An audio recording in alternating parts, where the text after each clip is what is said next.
agile et DevOps expérience. Donc en fait, tout ce qu'on aime bien, en gros, parce qu'il n'y a pas que de l'agilité et du DevOps. Et ce qu'on aime bien faire à TADX, c'est ramener dans nos valises des gens pour qui on a eu des coups de cœur. Et Simon, ça fait très très longtemps du coup qu'on est en contact parce que je l'ai rencontré en Agile Touraine 2021. Donc ça remonte. Voilà, c'est les plannings, c'est les voilà. Et c'était exactement sur ce sujet-là. Donc je suis ultra contente qu'ils viennent nous le présenter encore ce soir. Les parties prenantes, pierre angulaire de vos transformations. Si tu veux bien passer. Juste quelques petites précisions. Comme habituellement, la séance est filmée, voire photographiée. Généralement, on filme que Simon et on photographie de derrière. Mais est-ce que ça gêne quelqu'un d'apparaître sur les photos, sachant que possiblement on les retweet, voire on les met sur LinkedIn? C'est OK pour vous? Top. Une collation sera proposée post-présentation, excusez-moi. Est-ce que ça en intéresse certains ou certaines de rester et de refaire le monde? 1, 2, 3, 4, 5, 6, 7, 8, 9, 12. Ça marche, je te remercie. On remercie une dernière fois pour cette année donc nos sponsors, donc AppSeedTop et Ascensi qui sont des sponsors financiers. C'est eux qui font venir les intervenants, qui les logent aussi quelquefois. C'est eux qui vous proposent la collation à la fin. Donc un très très grand merci à eux et de nous soutenir depuis tout le temps, même pendant le confinement. On a aussi un grand merci à dire à MAM qui nous héberge gratuitement. Donc voilà, c'est notre sponsor salle de l'année. Et merci à cette personne inconnue qui nous soutient aussi, anonyme. Oui, pardon, oui, nous on le connaît, mais il a préféré rester anonyme, mais qui nous soutient activement et qui a re-soutenu d'ailleurs cette année encore. Donc merci à la personne. Notre calendrier, c'est bientôt les vacances pour nous. Ne pas oublier le 15 et 16 juin, camping des speakers, je crois que c'est sold out. Il n'y a plus de... Ah, merde. Je ne savais pas. Et donc, d'habitude, on met la FUP. Donc, ça se passe sur Meetup, les inscriptions, ou Eventbrite? Sur Meetup. Et c'est donc le jeudi 15 à 19h au CEFIM. Et on va parler de Coding Games. Coding Games. Un petit tour de la communauté PHP de Tours pour savoir qui fait quoi. D'accord. Coding Games et apéro. Voilà. Et apéro, oui, financé par non, pas par pardon, je dis. Par la FUP. Par la FUP. Et nous, on se revoit du coup en septembre, sachant que le calendrier, je crois, est déjà complet jusqu'en janvier inclus. Mais donc la première date qu'on vous propose, c'est Anaïs, rencontrée elle aussi lors d'une conférence à Bordeaux, à IO, qui nous parlera des coachs agiles introvertis, extravertis. Qu'est-ce que c'est? Est-ce que ça peut exister? Et comment on fait du coup quand ça existe? C'est toujours nous. Si vous avez des idées de présentation, des sujets qui n'ont pas été abordés ou qui n'ont pas été forcément abordés sur l'angle que vous aimez, si vous avez des présentations que vous voulez tester, voilà, n'hésitez pas à nous le dire. Et un grand merci encore une fois à Roxane Chanpao qui a été notre créateur d'identité visuelle. Et c'est grâce à elle qu'on a des slides plutôt super jolis. Et je vais passer la main à Simon. Mais avant ça, quand même, on n'entend pas. C'est pas grave. Annonce spéciale. Donc, nous sommes le 6 juin 2023. Et demain, quelqu'un ou quelqu'une du bureau, une personne du bureau, va avoir 40 ans. Et donc voilà, c'est la date d'anniversaire. Merci. On fêtera ça plus tard, plusieurs fois. Ok ? Toutes et tous, je suis ravi d'être avec vous ce soir. Donc on va parler de parties prenantes, de transformation. Alors, comme je l'expliquais au moment de l'organisation, je ne vais pas tout le temps parler d'agilité, mais vraiment de transformation. Si vous êtes dans un contexte agile, ça vous servira. Si vous n'êtes pas dans un contexte agile, normalement, ça devrait vous servir aussi. Rapidement, j'aime vraiment les communautés, c'est là où j'ai grandi. Depuis quelques années, j'ai pas mal parlé dans les communautés, mais à la base, j'ai beaucoup organisé, fait venir aussi des acteurs. Et donc, je tenais vraiment à remercier les organisateurs ce soir de m'avoir fait venir de ma Bretagne salée. Donc, je me présente, Simon, donc je suis coach agile, facilitateur. Je suis aussi un des 3 associés d'une petite entité qui s'appelle Cocan.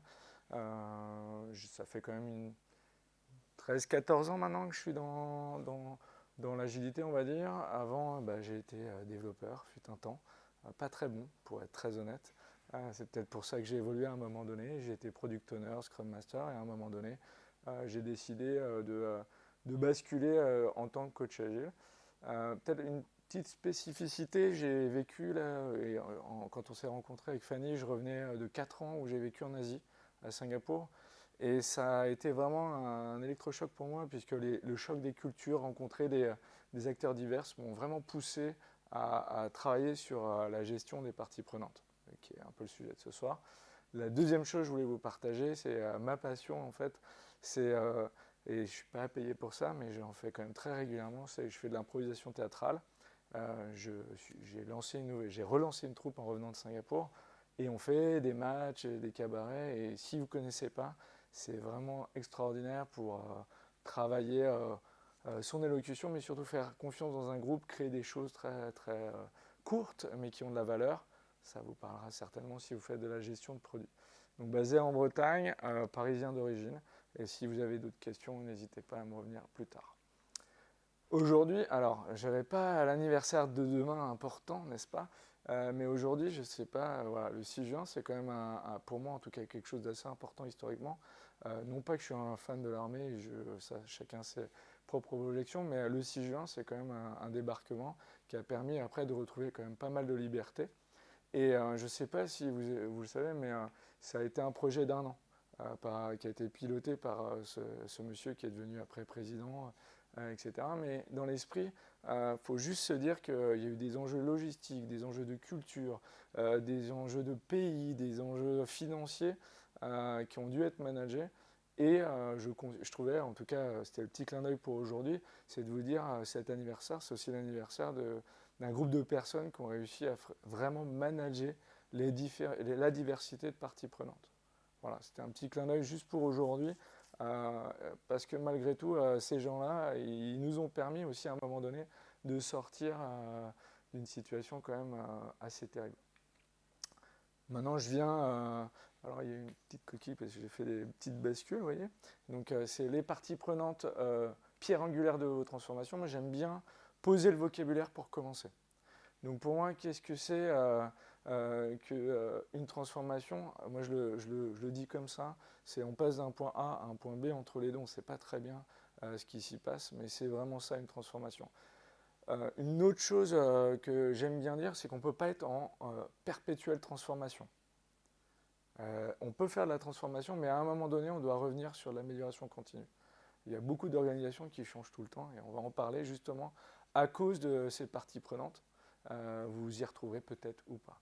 Ensuite, pierre angulaire, c'était juste pour caractériser dans le titre qu'aujourd'hui, on en parle, les parties prenantes. Pour autant, c'est la clé de n'importe quel changement. Si vous ne managez pas votre écosystème, si vous ne managez pas les personnes dans lesquelles vous essayez d'appliquer du changement, au bout d'un moment, ça va vous jouer des tours, d'où l'importance de cette pierre angulaire qui est fondamentale pour construire des choses.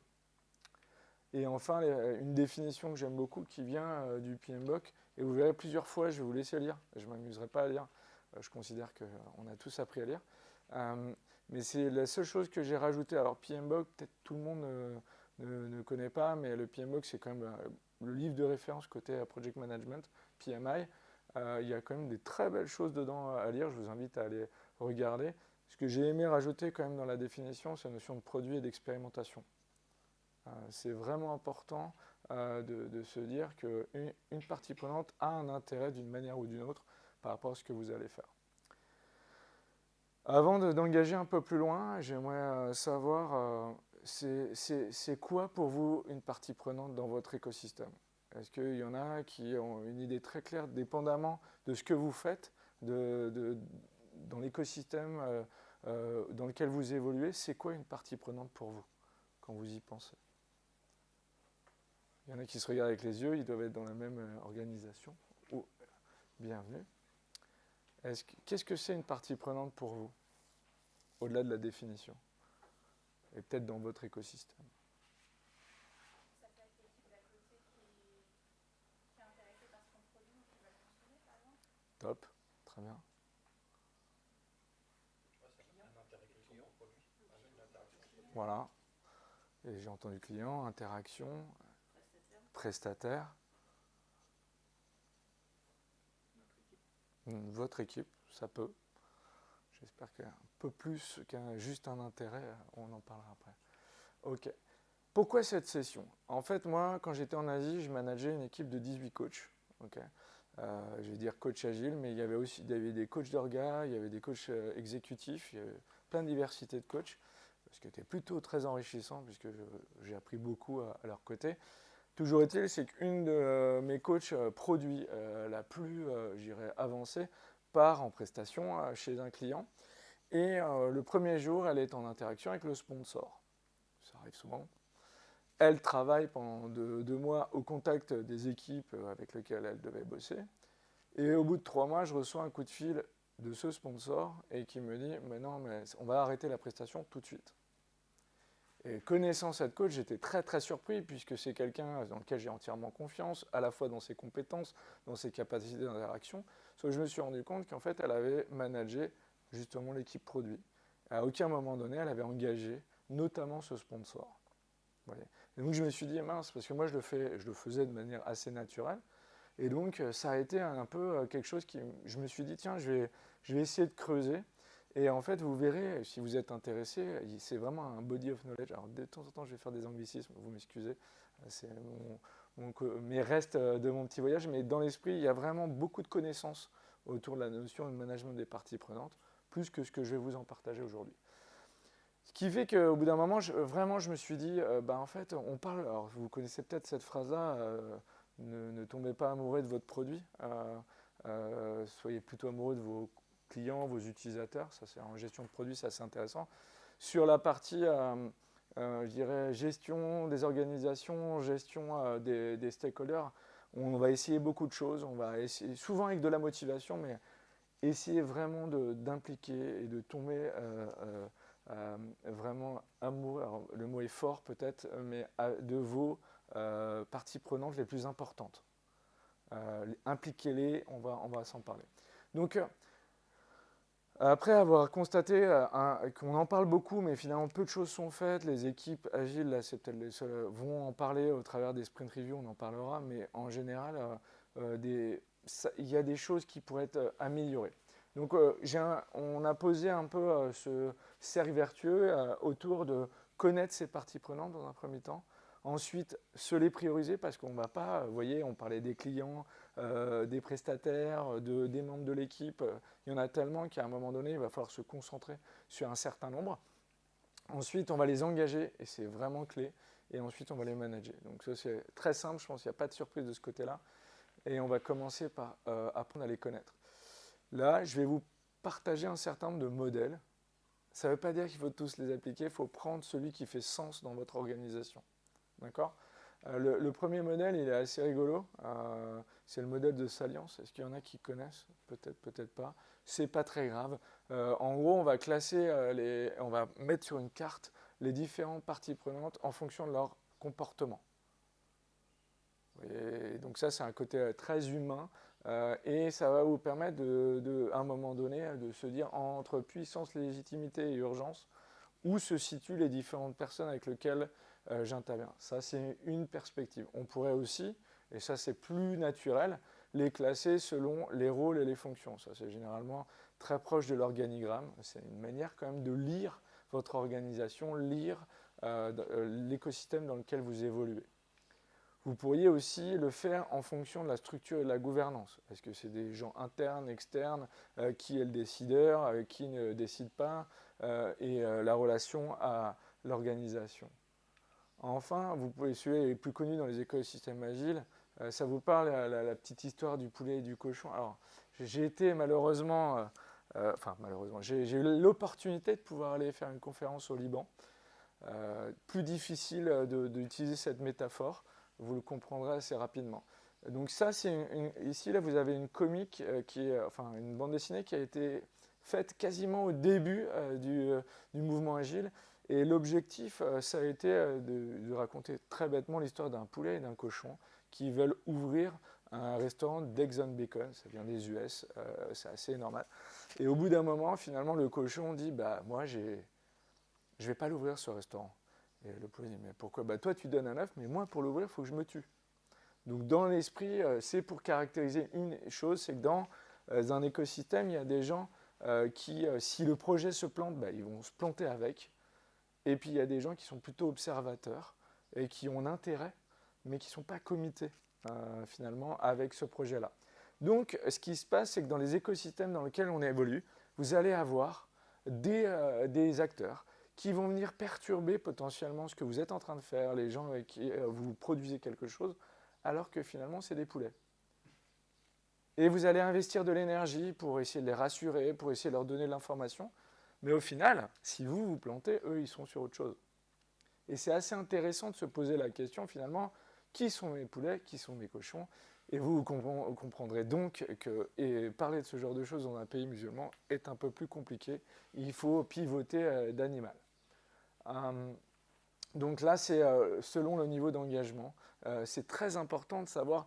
Imaginez, je pense que vous avez toujours vu des sponsors. On en parlera tout à l'heure. Il y a des sponsors qui financent, d'autres qui ne financent pas. C'est important de savoir finalement ce genre d'informations pour savoir est-ce que je ne mets pas de l'énergie pour rien, essayer de convaincre cette personne-là. Vous devez aussi, pour certains, connaître cette courbe d'adoption de l'innovation, Roger Moore. On voit bien qu'il y a des gens qui vont adopter, qui vont être supporters. On parle des early adopters, early majority, dans les gens qui sont plutôt par là, on va dire. Et puis il y a des gens qui vont être plus lents à bouger, voire qui vont se mettre en objection par rapport à ce que vous faites. Ça aussi, c'est un critère assez important. Et j'en profite aussi pour passer à ce message. Les acteurs du changement passent beaucoup trop de temps à essayer de motiver ces gens-là. C'est-à-dire les détracteurs, les gens qui finalement passent leur temps à râler. Alors, je fais souvent la blague à l'étranger que les Français râlent, mais je vous promets que c'est vrai. Donc dans l'esprit, les râleurs, on va mettre beaucoup d'énergie dessus et finalement on va oublier tous ceux qui sont dynamiques, qui ont envie et qui mettent l'énergie. Donc il y a des gens, si vous êtes intéressé par tout ce qu'on appelle entreprise libérée ou ce genre de choses, il y a une entreprise qui s'appelle Favi par exemple, le leader disait souvent on met des badges pour contrôler le temps pour moins de 10% des gens qui en fait trichent. Et si vous retiriez ce genre de badges, finalement les gens feraient leur temps de la même manière. Donc de temps en temps, on met vraiment beaucoup d'énergie pour essayer de manager finalement un pourcentage de gens peu engagés. Pour autant, leur bruit est très très important, donc gardez-le en tête. Donc ça, c'est important de savoir qui est avec vous, qui va vous supporter. Là, je vais passer un peu plus vite parce que c'est des modèles qui sont aussi un peu complexes, mais le message, je vais vous dire, il y a plein de manières de cartographier finalement vos parties prenantes. Ce modèle-là, il est assez rigolo parce que c'est un modèle intérêt-influence. Vous allez dire, est-ce que la personne a une influence haute, basse sur ce qu'on est en train de faire? Est-ce qu'elle a un intérêt haut, bas? Et vous allez passer là, et on en parlera tout à l'heure, parce que ça peut vous aider à les prioriser. Là, on commence à tomber dans la théorie, les choses sur lesquelles on peut faire quelques siestes, j'aime bien dire ça. Mais là, c'est vraiment intérêt, influence et pouvoir. Et vous voyez que là, il commence à y avoir pas mal de paramètres pris en compte. Pas forcément, et je pense que vous en conviendrez bien, facile à lire. Pour autant, extrêmement intéressant. C'est vraiment les références sur la théorie autour du management des parties prenantes. Très bien. Moi, mon message, après tous ces modèles, c'est prenez le temps de documenter. Prenez le temps de le faire. Il faut créer des cartes. Typiquement, quand je lance une équipe, quand j'accompagne une organisation, j'aime prendre le temps de cartographier l'écosystème dans lequel je vais évoluer, savoir et là, vous voyez, c'est un peu un système très facile, mais où vous allez avoir abscisse ordonnée au centre, l'équipe dans laquelle vous évoluez. Plus vous écartez du centre, plus finalement moins il y a d'impact au regard de l'équipe. Donc ça peut permettre à l'équipe de se rendre compte, ah tiens, comment on manage cette personne-là? Cartographier. Pour autant, ayez conscience que ça prend du temps. Ce n'est pas quelque chose qui se fait en 2 minutes. Et en plus, ça prend du temps parce que ça évolue très vite.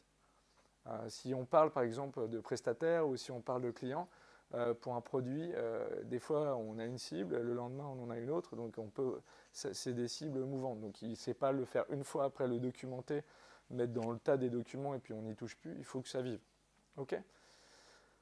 On passe dans la deuxième partie qui est autour de la priorisation. Alors, je vous parlais à partir des cartes, vous pourriez vraiment les regarder, prioriser, discuter. Encore une fois, c'est un enjeu de discussion avec les gens avec qui vous souhaitez échanger. Et typiquement, là, vous comprendrez bien que quelqu'un qui a un intérêt bas et une influence basse, bon, on va éviter d'investir de trop. Hein, c'est assez natif.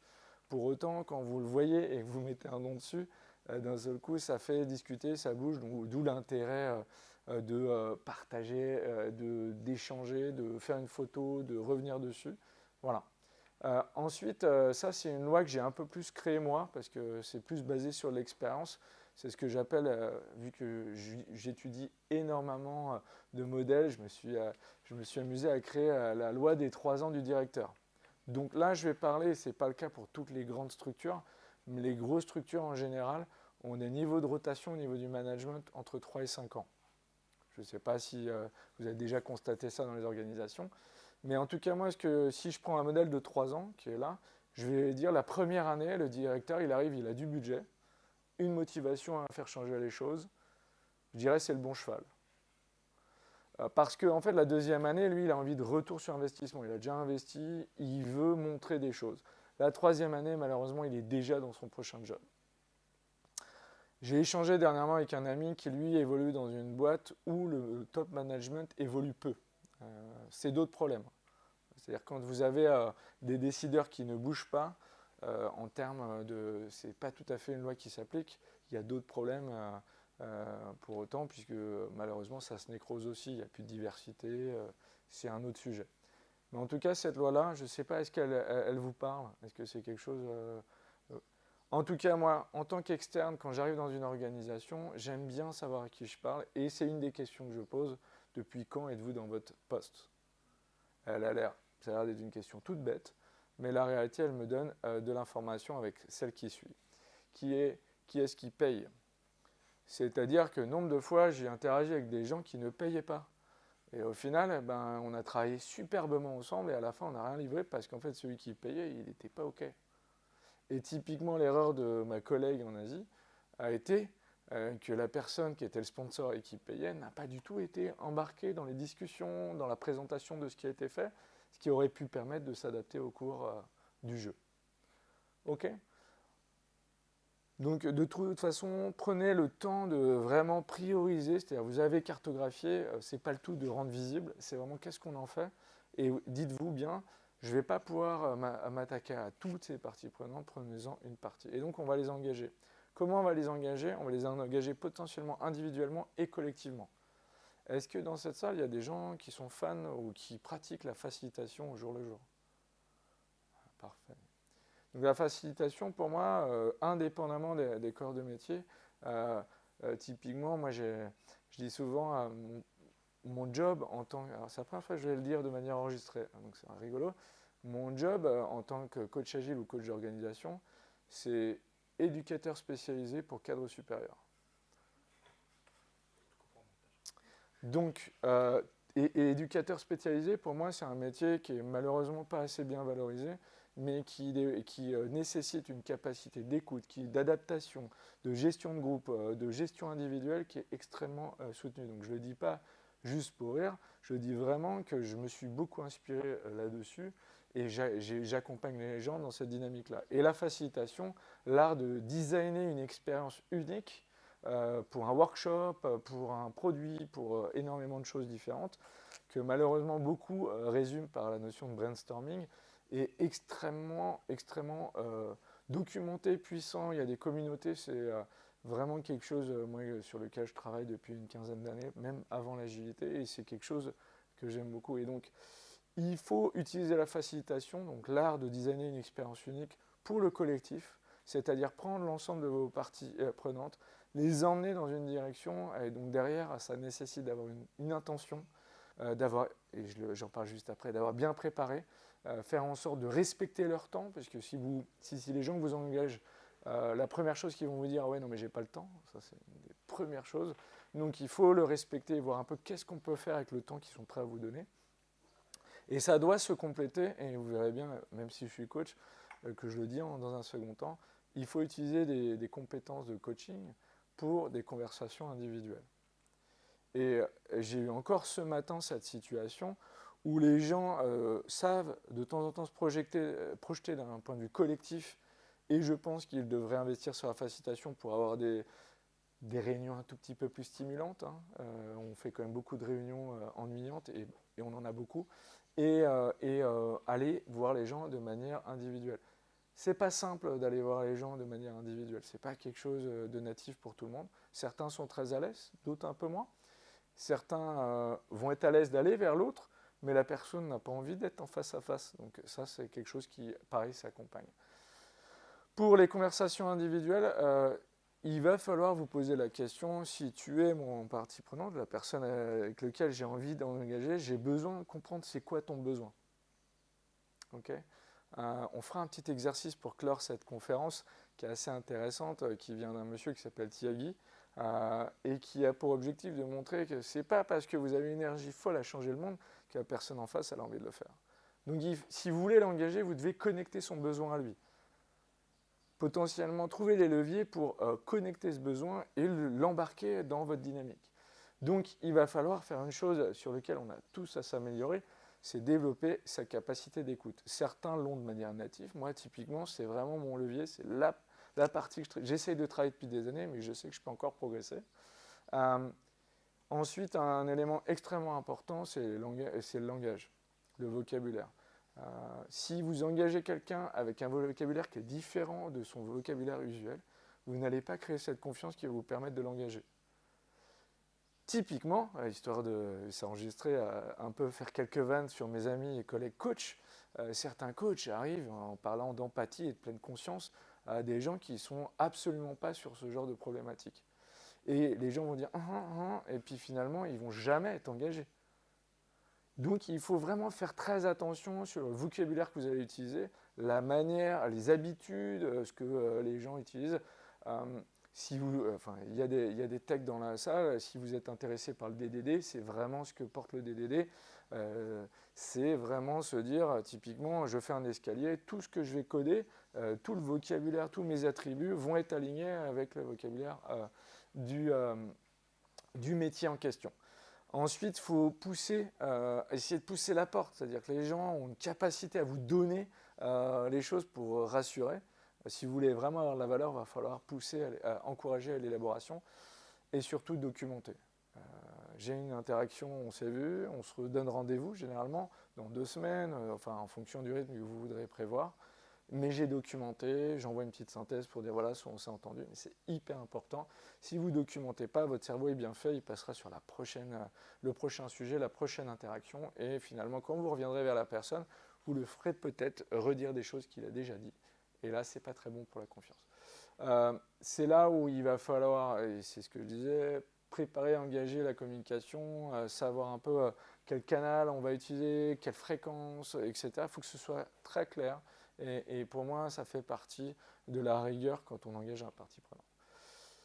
Encore une fois, si vous ne préparez pas, ça ne se passera pas bien. J'adore cette phrase.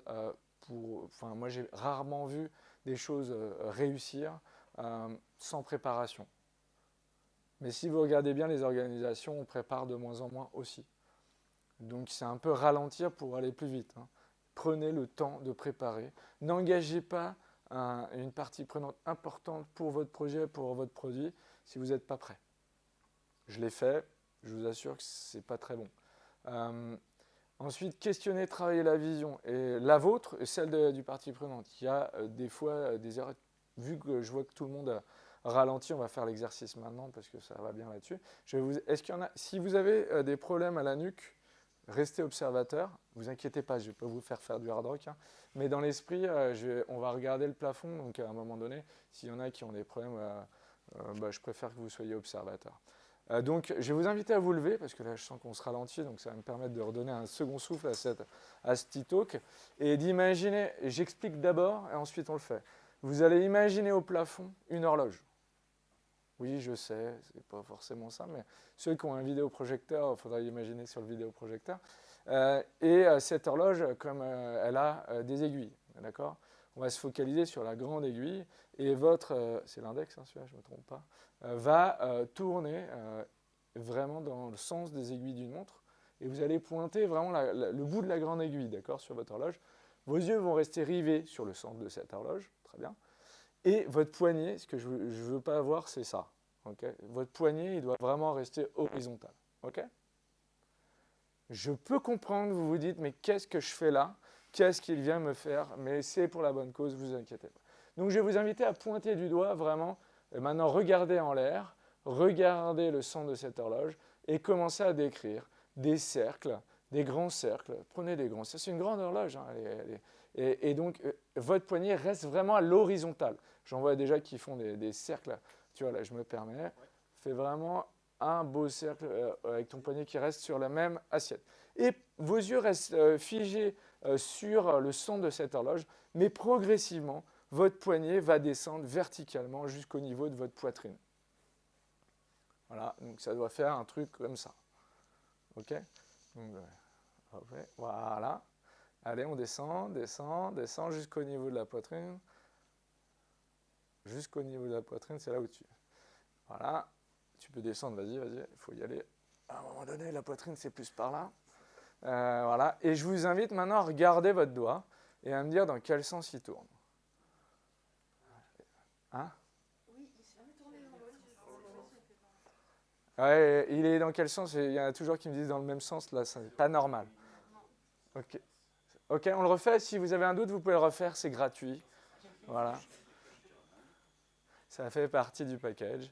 Donc, ça s'appelle l'horloge au plafond. Okay. Et donc, je demande aux pragmatiques de garder un tout petit peu le temps de la réflexion. Et je vais inviter à ceux qui se posent des questions à me dire, mais qu'est-ce qui s'est passé? Vous pouvez vous rasseoir, c'est fini après. Hein, je reprends la main. Donc, qu'est-ce qui s'est passé? Alors, j'espère que ça n'a pas fait mal. On a... Ah, explique-moi qu'est-ce qui s'est passé. Parce qu'en fait, on était les yeux vers le haut et ensuite les yeux vers le bas, donc du coup, on change notre point de vue. Exactement. Exactement. Alors, j'ai toujours des pragmatiques qui vont hyper vite. Généralement, quand je le fais, alors c'est quelque chose que vous pouvez faire à 250, 300, ça marche très bien. Alors, il y a toute une partie, bah oui, mais c'est évident, les ingénieurs. Et puis, les autres vont me le refaire 5 fois. Et puis, au bout d'un moment, on percute. Et vous inquiétez pas, c'est normal. Quel est le message de ce tout petit jeu? À part qu'il y a des pragmatiques. C'est de vous dire que pour une même chose, on peut avoir des perspectives différentes. Et que si on ne prend pas le temps de les expliquer, eh ben on va toujours évoluer avec sa propre perception. Et donc, l'idée, c'est de questionner, de travailler la vision. Ça veut dire quoi? Ça veut dire que moi, j'ai une vision produit, je vais embarquer ses stakeholders, je vais faire ça, là. La personne en face, elle a sa propre vision de ce qu'on est en train de faire, et elle est certainement différente. Mais si on ne se prend pas le temps de se poser, de partager une vision potentiellement commune ou pas, mais d'être conscient de la vision de l'autre, eh ben on va parler de choses différentes. Ça vous parle? Il y en a qui sont toujours en train de... C'est pas grave. Si vous cherchez Tyagi, magicien indien et qui parle français, qui depuis, je crois, il a maintenant 70 ou 80 ans, depuis ses 50 ans, a décidé de créer ce qu'il appelle Jolt. Jolt, c'est tout petit jeu qui permet d'aborder des concepts un peu complexes. Un Jolt par jour depuis ses 50 ans. Donc autant vous dire qu'il a des bouquins de petites pratiques qui marchent très bien avec les enfants aussi. Là, je vais utiliser une technique plus lean. Est-ce que ça parle à tout le monde la notion de value stream? Alors peut-être pas. Alors, il y en a certains, je vois une direct, ils savent très bien. Il y en a qui, voilà, c'est bon. En tout cas, si ça ne vous parle pas, on va essayer de vous dire que c'est un outil extrêmement puissant du lean. Lean, si ça ne vous parle pas non plus, ben, on va revenir à Toyota, Seconde Guerre mondiale, Lean, documentation de ce système de Toyota par les Américains, parce que le Lean, c'est pas japonais, je suis désolé, c'est américain, c'est le MIT. Donc dans l'esprit, vous allez la value stream, c'est vraiment, on va regarder vraiment toute la chaîne de création de valeur. Alors, pour les experts, on ne voulait pas, mais je prends quelques petits raccourcis. Ce qu'il y a de certain, c'est que ça aide vraiment l'identification de tous les déchets qu'on va avoir. Alors les déchets, ce n'est pas que le stock qui est le plus connu. Ça va être aussi des déchets dans les interactions. En tout cas, vous pourrez aller regarder là-dessus et ça va mettre en place des vraies discussions autour de l'amélioration continue. J'ai hésité à retirer ce slide, je vous avouerai. Je l'adore, mais je me dis, ça ne parle pas à tout le monde et c'est un vrai sujet, malheureusement trop vite bâclé par les organisations. Si ça vous intéresse, en tout cas, constituer collectivement une value stream, voir qui intervient à quel niveau dans la value stream, en tout cas, c'est quelque chose d'essentiel quand vous faites du management des parties prenantes. Ok. Là, je vais passer un tout petit temps qui est pas lié à l'agile, etc., mais qui est quelque chose, à chaque fois on se dit, oui, je vais investir sur moi. Moi, j'ai découvert en Asie, notamment la partie intelligence culturelle et spirituelle, normalement, l'intelligence émotionnelle, maintenant, c'est assez vulgarisé, ça vous parle à tous, à peu près. Qui connaît l'intelligence culturelle? Ça vous parle peut-être un peu moins. Et l'intelligence spirituelle?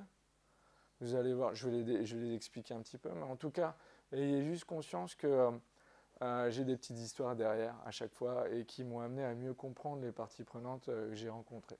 L'intelligence émotionnelle, j'avoue que je vais y passer un peu vite en me disant, vous connaissez assez bien, mais en tout cas, ayez juste conscience que les gens parlent souvent d'IQ, intelligence quotient, on parle ça, on en parlait beaucoup pour les enfants à un moment donné.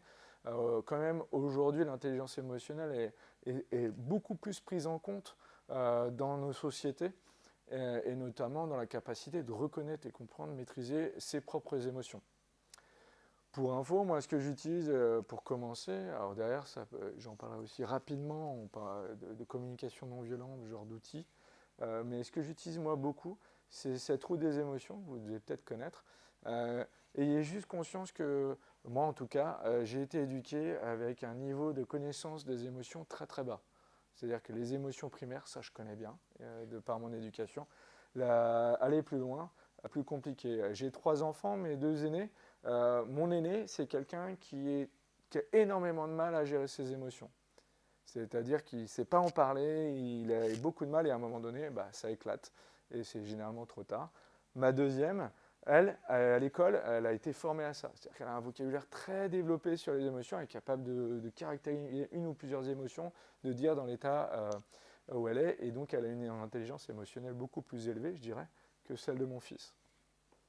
Je vous invite juste, et ça je l'utilise beaucoup en coaching, de faire marquer aux gens avec qui vous interagissez, il y a eu une réunion, il y a eu quelque chose, dans quel état émotionnel étiez-vous?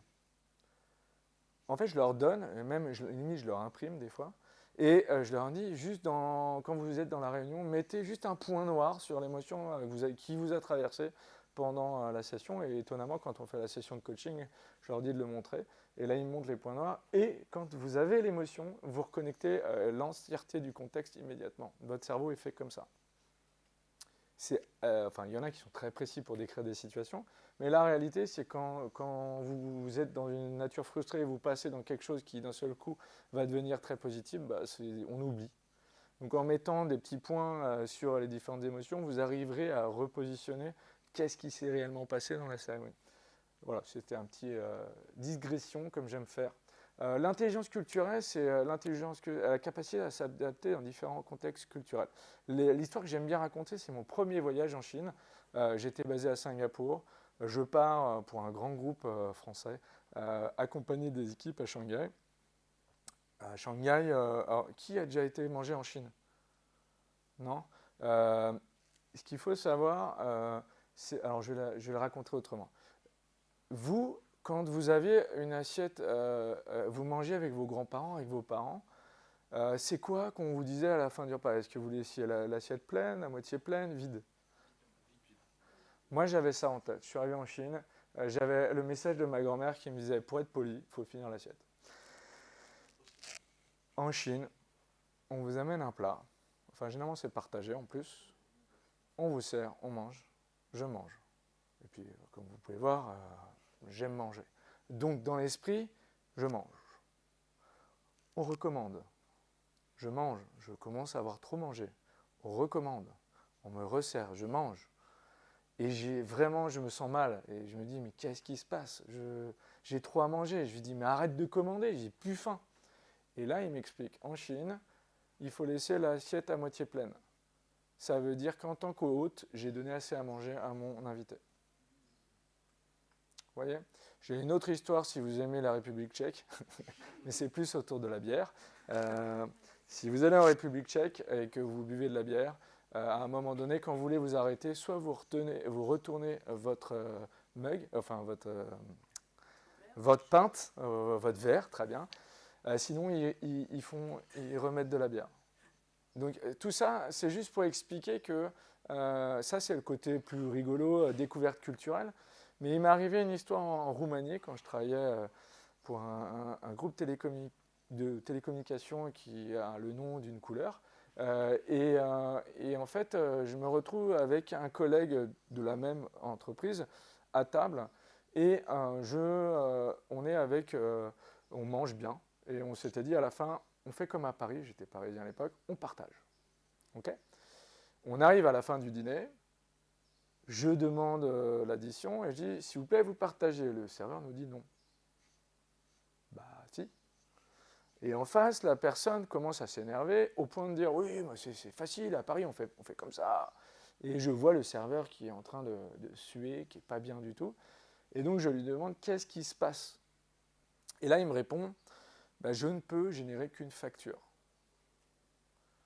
Je dis, mais pourquoi? Et donc, il m'explique après en Roumanie, et je crois que c'est toujours le cas, là, j'ai un ami roumain qui me disait, quand vous rentrez dans un restaurant et que vous mangez à plusieurs et que vous voulez, au moins vous aurez appris peut-être quelque chose ce soir, vous voulez partager à la fin, tu seras numéro 1, 2, 3, 4, et chacun charge ses plats sur 1, 2, 3, 4, et à la fin, chacun a sa facture.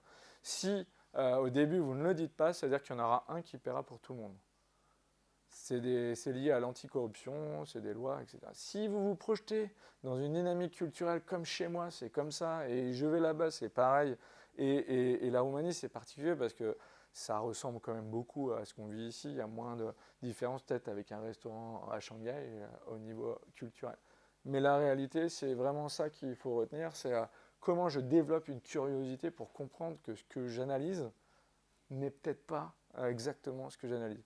Dans le contexte des organisations aujourd'hui qui sont devenues, avec le Covid, c'est assez fou parce que c'est devenu encore plus international, il se passe énormément de choses, des fois qu'on ne comprend pas, et si on n'a pas la curiosité, ou en tout cas l'intelligence culturelle de se dire je ne comprends pas, je n'ai pas les codes pour comprendre, et que vous ne posez pas de questions, eh ben, je peux vous assurer que ça impactera, et je reviens sur le sujet, la manière dont vous allez interagir avec ces parties prenantes. Ok ? Typiquement, ça veut dire quoi ça en Inde? Oui. Non, ça ne veut pas dire oui. Ça veut dire je t'ai entendu. C'est un peu différent.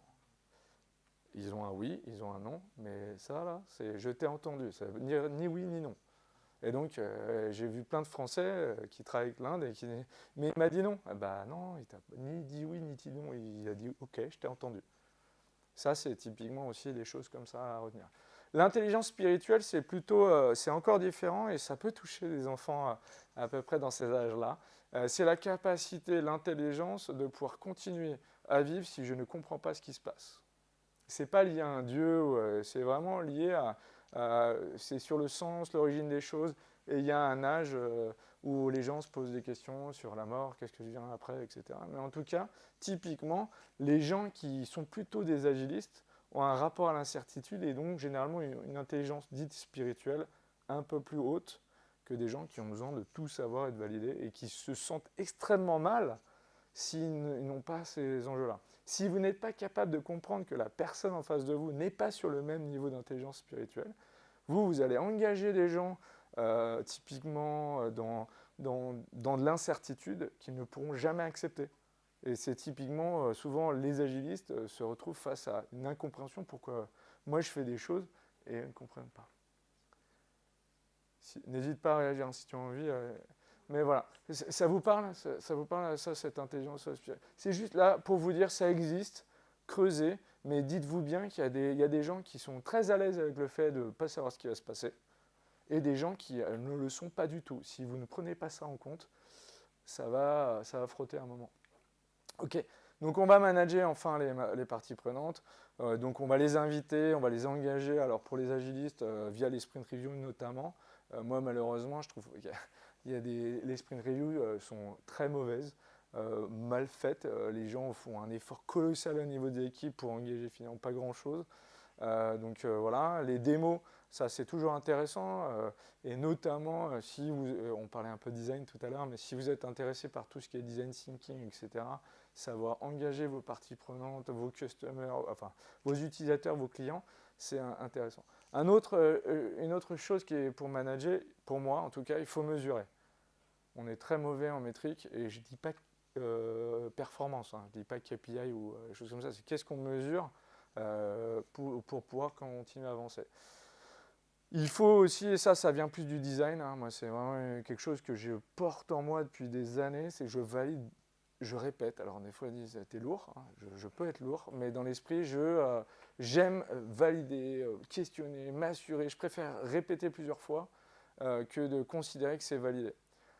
Le petit laïus que je fais souvent et qui est souvent défendu, c'est le cerveau est fait comme ça, une hypothèse non validée devient un fait. Si vous ne validez pas vos hypothèses, en gros, ça amène énormément d'échecs. Hein. Et il y a beaucoup d'exemples dans le monde, notamment des startups, qui ne valident pas assez bien. Si vous ne connaissez pas la communication non violente, en tout cas moi ça a été un pivot incroyable dans ma vie, que ce soit personnel ou professionnel. Alors, vu que j'ai une amie dans la salle et qu'elle connaît ma conjointe dit bon, t'es bon à parler, mais quand il s'agit de la maison, t'es pas toujours très bon.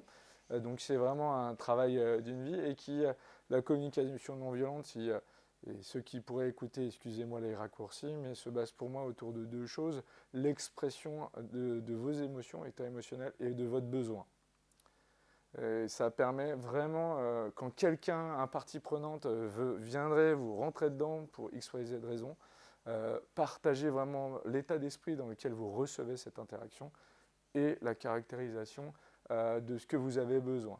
Il y a le fameux petit process OSBD, observation, sentiment, besoin, demande, que la communication non violence, qui ne se résume pas à ça, développe.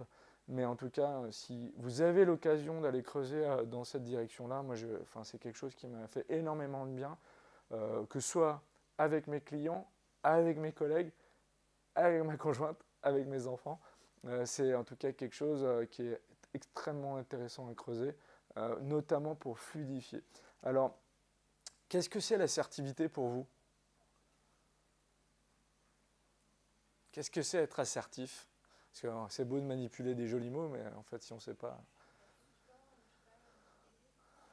C'est quoi être agressif? C'est je gagne, l'autre perd. D'accord? C'est quoi être passif? C'est l'autre gagne, je perds. Et bien l'assertivité, c'est exactement... Alors, je mets le passif agressif de côté, d'accord? Mais l'assertivité, c'est au milieu, c'est dire je me respecte et je respecte l'autre. D'accord? C'est savoir s'exprimer. Quand vous avez un partie prenante qui arrive, qui vous rentre dedans, c'est caractériser vraiment, ok, j'entends ce que tu veux me dire. Alors, les gens pourraient dire ça fait un peu coach, etc. Mais je vous assure qu'avec plus d'assertivité dans les organisations, toutes ces gestions des parties prenantes seraient beaucoup mieux managées. Enfin, et ça c'est quelque chose d'important, savoir apprendre, développer des techniques de gestion de conflits. Et notamment, moi j'ai repris des études en cours du soir, voilà, de 2009 à 2011, et mon cours préféré, ça a été un cours de gestion de conflits. C'est bête à dire, mais c'était tellement riche. Et c'était la personne qui nous donnait le cours, c'était un ancien médiateur du GIGN. Autant vous dire, des gens qui ont dû voir des choses incroyables, il en parlait peu, mais en tout cas des capacités de pouvoir apaiser les conflits qui étaient extrêmement importants. Et il nous a parlé en fait de la force de dépiler des post-it. Alors ça vient aussi d'un autre coach, mais dans l'esprit, c'est dans une relation, excuse-moi, tu seras le partie prenante de la soirée, dans une relation, tu me dis quelque chose qui me secoue, en anglais qui me trigue, et je ne te le dis pas, j'avance, je te dis quelque chose, la même chose. En gros, on va accumuler un certain nombre de post-it chacun. Et ce qu'il encourageait à faire dans la gestion des relations, c'est régulièrement, en gros, pas une crash tavalda, mais dépiler l'ensemble des post-it qu'on a. Se dire, écoute, la dernière fois, quand tu m'as dit de livrer demain, alors qu'on a du boulot jusque-là, franchement, moi j'étais dégoûté. Savoir se le dire. Et pas au bout de 6 mois. Parce qu'en fait, ce qui se passe, c'est que quand on commence à avoir trop de post-it, il y a des réactions irrationnelles. Et donc, travailler la relation, notamment dépiler les post-it. En anglais, on a tackle the elephant in the room, ça c'est une traduction, mais en gros, c'est aborder les sujets. En gros, c'est toutes ces réunions où tout le monde voudrait parler de ce sujet-là. Personne n'en parle, on tourne autour, on danse autour de l'éléphant, personne n'en parle. Donc là, c'est savoir à un moment donné, dire, ouais, ok, en fait, le problème, c'est ça. Maintenant, comment on le traite? Ce qu'on dit souvent, c'est dès lors où l'éléphant est nommé, le niveau de conscience permet d'activer l'action. Tant qu'on n'aura pas abordé ça, il n'y aura rien qui va se passer. Et c'est dans les environnements un peu, on va dire, nocifs, il y a des éléphants qui courent partout. Et généralement, les gens font, et ça c'est un autre outil de coaching qui s'appelle le Responsibility Process, ils s'en vont, ils se cassent. C'est-à-dire, à un moment, il y a tellement de choses, c'est pas possible. Et quelque chose, je l'ai mis là, c'est marrant, je l'ai mis en dernier, pourtant aujourd'hui je le vends en premier, c'est si vous devez engager des parties prenantes, clarifiez votre mandat en amont, pas en aval, pas dans le conflit. Au fait, c'est moi qui devais prendre la direction du projet. Non, en amont, on clarifie les mandats, les rôles et responsabilités, et ça permet vraiment d'anticiper et de faire des stratégies autour des conflits à venir. Et ça, c'est vraiment quelque chose qui vient d'un monsieur qui maintenant est basé aux États-Unis, mais à la base, il est canadien. Si vous ne connaissez pas, il s'appelle Michael Sauta. Incroyable. Moi, c'est ma meilleure formation que j'ai jamais faite en Agile Leadership. C'était cool parce que normalement, il faut aller au Canada ou aux États-Unis pour le voir. Et là, avec le Covid, il faisait tout en distanciel avec des caméras. Donc, c'était assez fou quand on était tous confinés. C'était un peu sympa. Et en fait, il dit, et c'est principalement pour les coachs et les acteurs du changement, quels qu'ils soient. Et donc c'est la seule image que j'ai trouvée de son truc sur Internet parce qu'il fait très attention à... Et donc il a un playbook, il appelle ça un playbook. Et en fait, ce qu'il explique, c'est valider les choses étape par étape. Et en tant qu'acteur du changement, en fait, on est généralement en train de vouloir pousser notre propre agenda et pas l'agenda. C'est-à-dire que je veux que tu changes. Je pousse des choses alors que tu n'es pas du tout prêt à changer, je ne t'ai pas écouté. Et donc je te pousse. Et à la fin, en fait, ça va nulle part. Tu as mis énormément d'énergie sur la table, tu es fatigué, etc. Et au final, il n'y a rien qui a changé. Donc lui, on ne le voit pas, je suis désolé, c'était tellement horrible en agrandissant. Là, il met des stops partout. Donc il valide les choses étape par étape. Est-ce que tu es prêt à investir le changement? Non, je vais changer de cheval, je vais aller en voir un autre potentiellement. Ou potentiellement, je vais aller voir d'autres personnes pour savoir comment engager. Donc ça, c'est le playbook de Michael Sauta. Et moi, le message que j'essaie de vous faire passer, c'est que de temps en temps, si vous avez essayé d'engager un stakeholder et que un partie prenante et que celui-ci ne souhaite pas être engagé, ne devenez pas un super-héros, n'essayez pas de vous user. Il y a beaucoup d'acteurs du changement qui s'usent en fait en essayant de pousser le changement. Et on finira par un dernier petit jeu. D'ailleurs, ça me fait penser, avant de clore, les expérimentations, documentez-les avec vos stakeholders. Rendez les choses visibles. L'année dernière, j'ai animé un séminaire avec 70 managers. Tout le monde me parlait, il faut expérimenter, il faut faire des choses. Et en fait, c'est des belles paroles et puis il y a peu d'actes. Donc ce qu'on a fait, c'est qu'on a documenté, non pas 70 expérimentations, mais on leur a fait générer un certain nombre d'expérimentations et prioriser comme une rétrospective pour les agilistes, 2-3 seulement, et elles ont porté leurs fruits. C'est bête, mais comme on arrive à la fin, c'est important de développer les connexions extra-pro. Moi, j'ai aujourd'hui réussi à avoir un petit impact sur une grosse transformation dans une banque en Asie, c'est parce que j'ai bu des bières avec le patron. Mais clairement, et qui m'a expliqué sa problématique du jour le jour, et que je n'ai pas utilisé un seul mot agile ou mon jargon, et je l'ai laissé. On a discuté aussi de rugby, qui était une passion commune. Et à la fin, résultat, c'était vraiment, vraiment riche. Et donc, particulièrement en France, ne sous-investissez pas le petit resto, la petite bouffe. Ça ne veut pas dire que c'est obligatoire. Encore une fois, ça doit toujours être optionnel, respectueux de chacun. Mais c'est quand même un vecteur incroyable pour créer un lien qui supportera l'activité pro, encore une fois, mais par du... En conclusion, pour manager ces parties prenantes, il faut d'abord les connaître, parce que des fois, on ne les connaît pas. Tout simplement. Il faut les rendre visibles via un certain nombre de cartographies. Les prioriser parce que vous ne pourrez pas attaquer tout le monde, vous n'aurez pas le temps, sinon vous allez faire que ça. Et à un moment donné, vous avez aussi un autre métier, je pense. Il faut les engager parce que c'est bien beau de les prioriser, de les rendre visibles, mais s'il n'y a rien qui se passe, ça va être compliqué. Et puis après, quand c'est engagé, il faut manager pour soutenir et aller vers quelque chose de mieux. Je vous remercie. Et c'est tout pour moi pour aujourd'hui. Mais avant de finir, on va faire un dernier petit truc. C'est un petit jeu que j'adore, qui vient d'une coach que j'adore aussi, roumaine, histoire de connecter un peu tout ça. Je vais vous inviter à vous mettre face à face, deux par deux. Alors, il y a des gens qui se connaissent, d'autres qui se connaissent moins, c'est OK. Mais vous inquiétez pas, ce sera respectueux, etc. Mais ça peut être intéressant. Donc, vous allez vous mettre face à face, si c'est possible, debout. À 1 mètre, une petite distance respectueuse. Et si vous n'avez pas envie de le faire, encore une fois, tous ces jeux-là, c'est absolument si vous le souhaitez. La première chose que je vais vous demander, c'est de changer un détail sur vous-même. Exemple, pour moi-même, qui ai des belles lunettes magnifiques, je les enlève. C'est ça, ce niveau de changement que je vous demande. Okay, donc, changez quelque chose sur vous-même. OK? C'est bon, jusqu'ici, tout va bien? Juste, alors voilà, il y en a qui rendent la chemise alors que d'habitude, ils sont décontracts. Là, ils font moins décontracts. Et maintenant, je vais vous demander de changer un détail sur la personne en face de vous.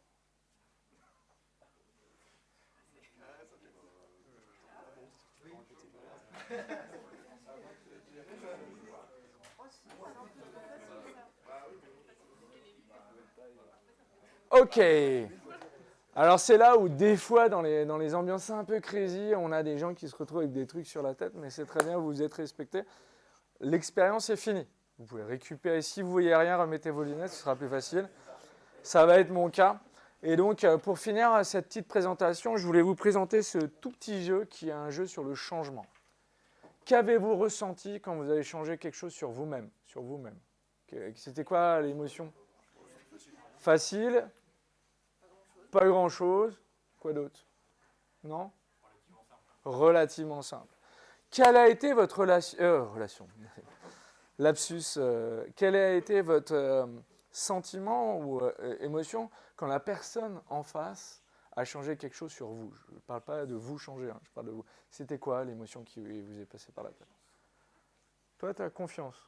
Méfiance, ok. Il n'est pas arrivé, c'est moi qui ai dû. Ah, très bien, donc il y a un peu de gêne, j'imagine. Il y a quoi d'autre? Et vous aviez quoi comme émotion quand... L'inconfort. Voilà. Donc, qu'est-ce qu'on apprend de ce petit jeu? Okay. Donc, l'homme n'est pas réfractaire au changement, mais peut être réfractaire à être changé. Donc, manager les parties prenantes, savoir les connaître, savoir les engager, ça crée de la confiance et donc ça permet le changement. Je vous remercie. Bonne soirée. Voilà. Merci beaucoup. Je pense que la pizzaïologue est partie chez Pizza, donc on peut répondre à quelques questions. Et puis comme ça, on va venir. Et puis après, voilà. Je te demanderai juste de répéter la question quand c'est filmé. Ouais, je vais répéter la question. Et ça me rappelle un sketch d'un groupe d'inconnus. Est-ce que vous avez des questions? Moi, j'en ai une. Vas-y. Et c'est une question que je pose souvent aux coachs ou aux gens qui interviennent dans le changement. C'est comment tu fais quand en fait en face de toi, tu as tout le monde qui est réfractaire? Comment je fais quand il y a tout le monde qui est réfractaire? Il y a quand même des leviers. Alors tout le monde n'est... J'ai pas connu ça. J'ai connu... généralement, alors la première chose, c'est je me pose la question du message qui a créé ce genre de postures, qui sont des postures fortes. Ensuite, je suis convaincu que tout le monde n'est pas réfractaire, comme tu le dis, de la même manière sur tout. Et donc, je viens questionner aussi pourquoi les gens sont réfractaires. Alors, il y a quelques années, alors ça date vraiment, là, j'étais vraiment un baby coach, ça commence à faire quelques années.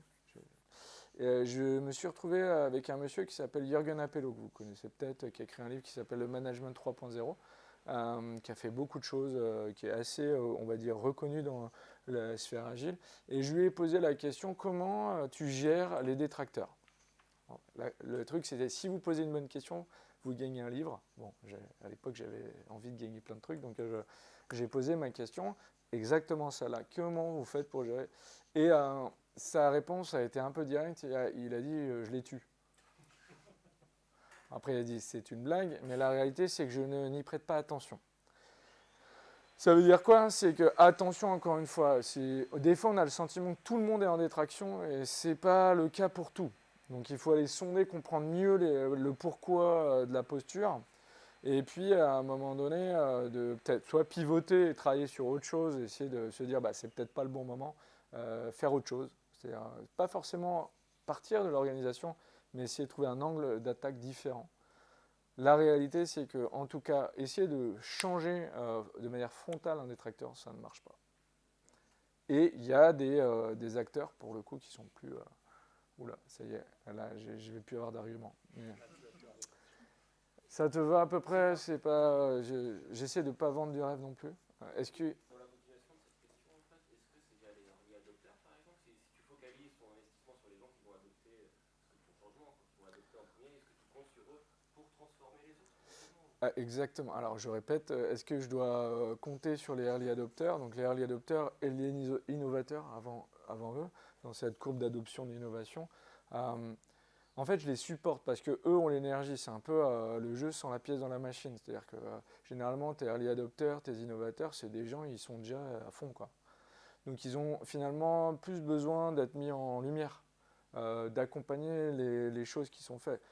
Ceux sur qui je vais investir, c'est plutôt ce qu'on appelle la early majority. C'est pour ça que il parle de cross the chasm. C'est comment on fait pour aller les chercher et les embarquer. Parce qu'on sait que si cette early majority bouge, en fait, ils vont embarquer aussi la late majority et ils vont clore le museau des détracteurs. Donc moi, ce que je fais, c'est rendre les choses visibles, accompagner les gens qui sont vraiment dans la dynamique, leur créer un espace pour être en visibilité. Il faut juste dire que les innovateurs et des early adopters, c'est des gens qui peuvent être très vite aussi fatigués. C'est des gens, ils sont à fond. Et très vite, bah, si tu ne leur donnes pas assez à manger, ils vont vouloir aller jouer sur d'autres terrains. Donc si tu veux garder cette énergie-là, il faut créer la connexion plus entre ces gens-là et la early majority, sont ceux qui sont un peu plus, pas complètement encore convaincus, mais qui ne sont pas en objection par rapport à la dynamique. Donc ce qu'il faut, c'est vraiment documenter, rendre visible et ensuite exposer, mais surtout jamais les remplacer. Ça te va comme réponse? Top. Et je pense que c'est l'heure, à moins qu'il y ait une dernière question. Ça va? Tu as survécu en tant que... Voilà. Donc, les petits jeux, c'est Tiagui. Le changement, c'est vraiment aussi assez intéressant. Vous verriez, là, je l'ai joué avec 200, 300 personnes. Au moment où les gens changent le détail en face, vous entendez une espèce de bruit. Oh, une espèce de bruit de gêne caractérisé dans l'oreille. Alors, ça doit se faire avec de la bienveillance, vous imaginez bien. Pour la petite anecdote, histoire de rire avant d'aller manger la pizza, une fois je l'ai joué, le CEO ne voulait pas qu'on le fasse, je lui ai dit fais-moi confiance, il m'a fait confiance, il s'est retrouvé avec un pull sur la tête et il m'a regardé, c'est la dernière fois que je te fais confiance. Voilà. Je vous souhaite bon appétit, merci de votre écoute.